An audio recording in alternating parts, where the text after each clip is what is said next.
My story begins not at the beginning of this scrapbook, but at the very end. My first connection with the Larchmont Lions Club when I was part of the contingent that went into service from Larchmont. And at that time, the Lions Club were there to participate in the send-off with the other town officials. I had been attracted to the club because my father had served, although as a Rotarian, had served in a local service club, and I knew the value of that.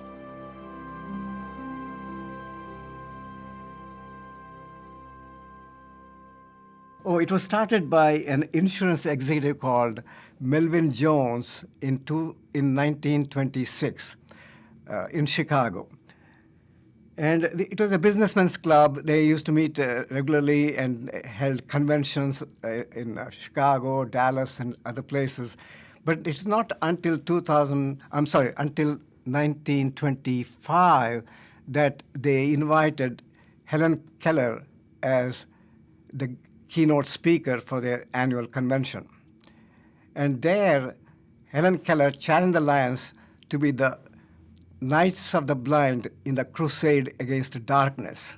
The whole thing was focused on improving Mamaroneck, improving Larchmont.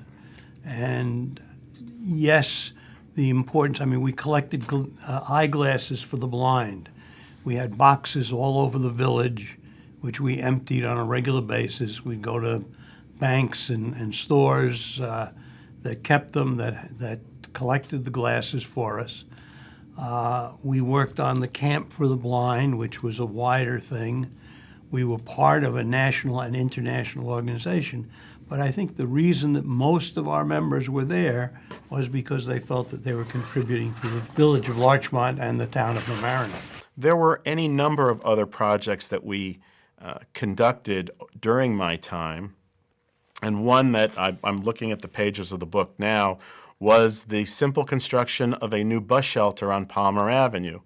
The bus shelter had gotten into deteriorated condition, and it was necessary to replace it, and the Larchmont Lions Club reached out to the town and said, you know what, we'll provide the funding for it. We happened to have an architect, Rene Simone, in the club at the time, and he designed it for us, and we arranged for the materials to be purchased. We also built a shelter, I told you, for Blind Joe, and there are pictures here showing the progress of developing that. And that is still there. It's used by the town. The gentleman there, Blind Joe, sold donuts and coffee and other product for those that were rushing to and from the train. With the help of the Larchmont Lions Club, we renovated the center and the pavilion rather, and used it as an information center. So for a period of time, we manned it with a town employee who would be there to answer questions about the town government. If you needed an application for a parking permit, or if you needed an application for a building permit, if you needed to know the schedule of recreation programs, the gentleman that was there mornings could provide that to you. I remember standing there the day that it was dedicated. We were fortunate to have a great photographer by the name of Bill Russ, and he had some wonderful pictures put in here. Later on, we began a program called Dine Around, and that was a program where we met with all of the restaurant owners in the village of Larchmont and in the unincorporated town and asked them to participate. And we got restaurants to make an offer, $10 off on a meal or a glass of wine with your meal or whatever it may be. We formed it into a coupon book of the kind that you now get in the mail. So that meant the Lions went around to each of these restaurants, talked to the owners, got their permission, got their offer, and we made it into a book. And we sold coupon books that were for different values, and that by far was one of the best fundraisers we ever held. We raised enough money, I think it was well over $30,000, to help replace the defibrillator machines that were used by the Larchmont Mamaroneck Volunteer Ambulance Corps. I heard one of our participants talking about Pete Mosier. Pete was one of the great personalities we all knew in the Lions Club.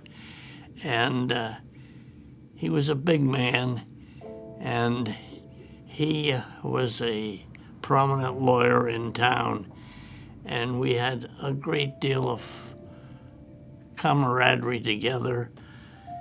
And when he went blind, he still wanted to come to the club meetings. Peter had diabetes, and he didn't take care of it and wasn't didn't.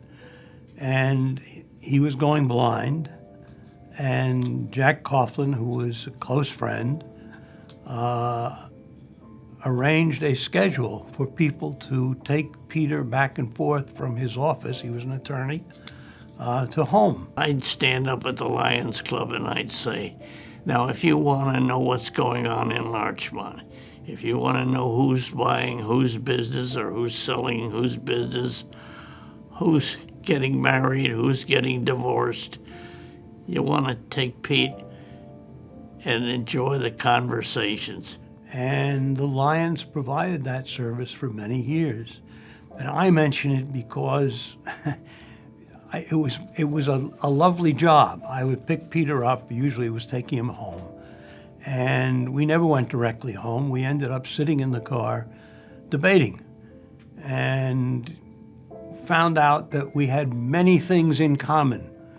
Sure, we disagreed on solutions, but we were talking to one another, we were listening to one another, and we were enjoying one another. And I think that that was something that I took away from the Lions, not just with Peter, with other people too. And when we moved to here, I saw signs for Larchmont Lions Club, big signs saying we meet at Shore Club on Wednesday noon. So I went to Shore Club one Wednesday and saw a bunch of ex-Larchmont Lions Club members like Jack Coughlin and Henry Cohen and a few others.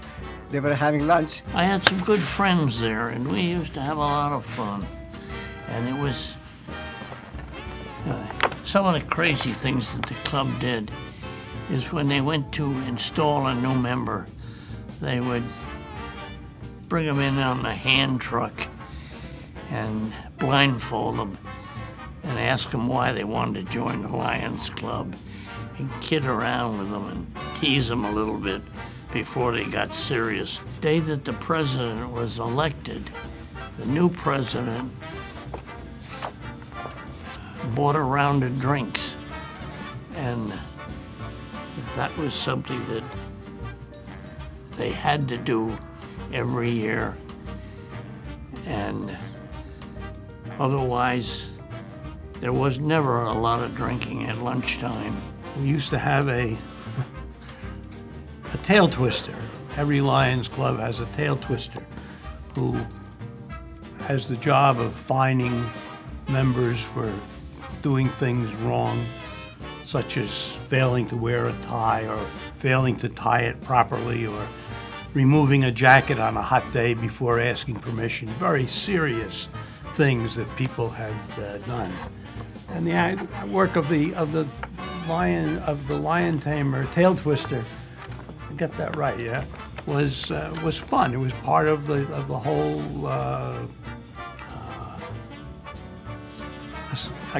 association. Again, we became friends.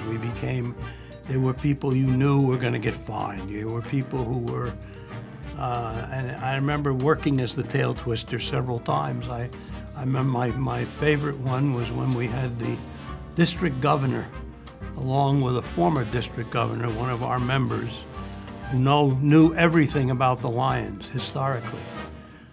And I finally asked them a question. I asked them if there were any Lions in the Baseball Hall of Fame.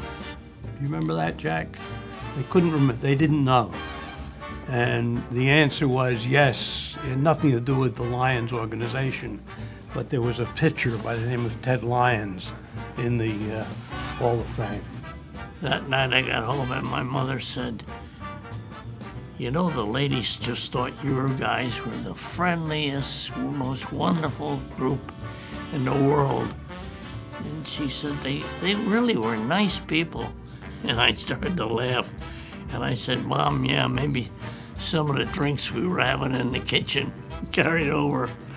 But the club just had that fine spirit all the time. My story begins not at the beginning of this scrapbook, this giant scrapbook, nor in the middle, but at the very end, the very last page. Because that last page is the bridge between our legacy club, which was founded in 1926, which unfortunately lost its charter in 2005. Now, my wife and I moved to Larchmont from Armonk in the same year, 2005. We need at least 20 members to get a Lions International Charter. We had to start with 20. So I drafted my wife, who was not a Lion in Armonk, and I met another past district governor from Long Island district. He also had moved to Larchmont, so he drafted his wife, so we were already 4, and we invited many merchants and the Lions who were there before, like Jack Coughlin, Henry Cohen, and Amy Brelia, Dr. Irina Donay, Scott Sutton, after Raymond Opticians. So we were able to build 20, and then we kept the momentum going, and we had 33 members to start a new charter. With 33 new members, I believe in December 10, we recharged the club with the great paraphernalia at the Bonnie Briar Club. Last 5 to 6 years, the club has grown. We are about 40 members. Our goal is to reach 50 for the Centennial Year of the Lions. This is 2017 is 100 years of the Lions International. What was so great was that there was such a focus on the town of Mamaroneck and the village of Larchmont. While the Lions Club had an obligation to the national and international organization, and we met that by putting out the boxes to collect old glasses, we focused so much on what was going on in the town of Mamaroneck and the village of Larchmont. And as I said, for me, that was just made my job as town administrator and being a member of the club, it made those two roles so very special to me. I think we represented a time when the local community was a local community to itself. Maybe the best of times, at least for those of us now in our 80s and 90s. I knew some of the older members when I first joined, and then now I sit here as one of the oldest members. It's been a fun life in that aspect of it. This book is probably as good as any organization has for history of a community organization.